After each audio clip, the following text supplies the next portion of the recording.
जय गुरु जी संगत जी, मेरे YouTube चैनल में आपका स्वागत है। मेरा नाम नीता है। मेरे YouTube चैनल का नाम है शुक्राना गुरुजी विथ नीता।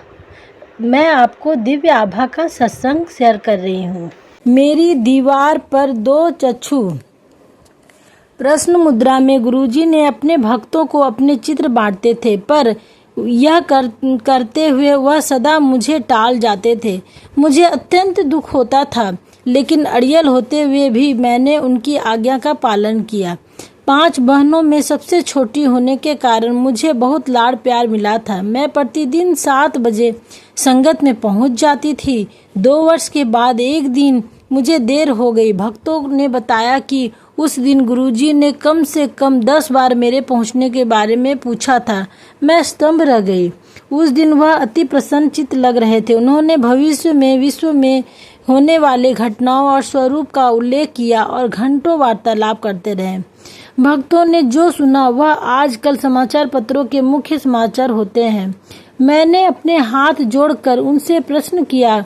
पूछने की आज्ञा लेकर उनको कहा, गुरुजी, क्या मैं इतनी दुर्भाग्यशाली हूँ कि मुझे आपका चित्र नहीं मिल सकता?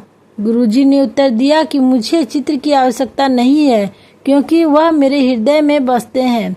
इस कथन ने मुझे सोचने को प्रेरित किया। वह तो स्वयं ईश्वर हैं और हृदय में तो केवल ईश्वर ही बसते हैं। पर उन्होंने मुझे एक छोटा चित्र दिया और कहा कि यह उनका परिचय है। मैं उसे सदा अपने पास रखती हूँ। उसे मैं अपने तकिए के नीचे भी रखती हूँ या अपने परिधान पर लगा लेती हूँ। इससे मुझे सब बुराइयों से सुरक्षित होने का आभास होता है।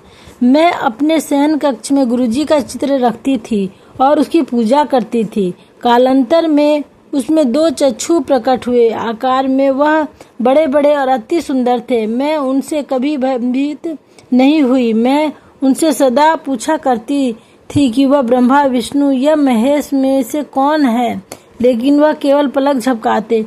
कुछ समय बाद उनमें से किरणें भी निकलने लगी। गुरुजी शिव का अवतार है। यह चक्षु उनका प्रत्यक्ष प्रमाण थे। गुरुजी से मिलने से पूर्व। जय गुरुजी, शुक्राना गुरुजी। गुरुजी से मिलने से पूर्व। गुरुजी से मिलने से पूर्व मैं बाबा चरण दास राधा स्वामी सत्संग के प्रमुख से मिली थी। मैं उनको अपने एक अमेरिकी मित्र फेरल ब्रेनर के माध्यम से मिली थी। राधा स्वामी के अनुयायी ब्रेनर परामनोविज्ञान में शोध करते भारत आए थे। वह मुझे बाबा चरणदास से मिलने को कह रहे थे। मैंने उन्हें पहले होशियारपुर में स्थित भृगु संहिता से प्रश्न करने के लिए हट किया। यह उनको जानने की मेरी विधि थी। उस दिन जो पत्र हमारे समक्ष आया उसमें लिखा था कि वह हम दोनों के लिए भाग्यशाली दिन था। संहिता के अनुसार यह मैं पहले देख चुकी थी। पहले मैं एक देवी थी जिसका इस पृथ्वी पर जन्म लेने का मूल कारण मोक्ष प्राप्ति था। इस विश्वास के साथ कि मुझे मूर्ख नहीं बनाया जा रहा है, मैं बाबा चरणदास से मिली।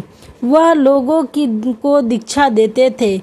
उस समय मेरी माँ कफ वात पार्किंसन रोग से पीड़ित थी। मैंने उनको कहा कि यदि वह मुझे दीक्षा देना चाहते हैं तो उन्हें मेरी माँ को स्वस्थ करना पड़ेगा। यह मान गए और मैंने दीक्षा ग्रहण करी, किंतु मेरी माँ शीघ्र चल बसी। मैं विस्मित थी।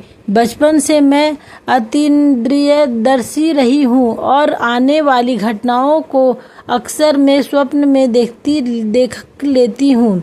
यदा कदा मैं दिव्य वाणी, आकाशवाणी भी सुन लेती हूँ। मैंने ईश्वर से प्रश्न किया कि क्या बाबा नाराज हैं, भगवान है? क्या बाबा भगवान है? उत्तर मिला कि वह शीघ्र ही मिलेंगे। हम सब तो सदा उनसे मिलने के मार्ग पर हैं। मैंने सोचा, और बाबा पर इससे मेरा विश्वास समाप्त हो जाएगा। जय गुरुजी, शुक्राना गुरुजी।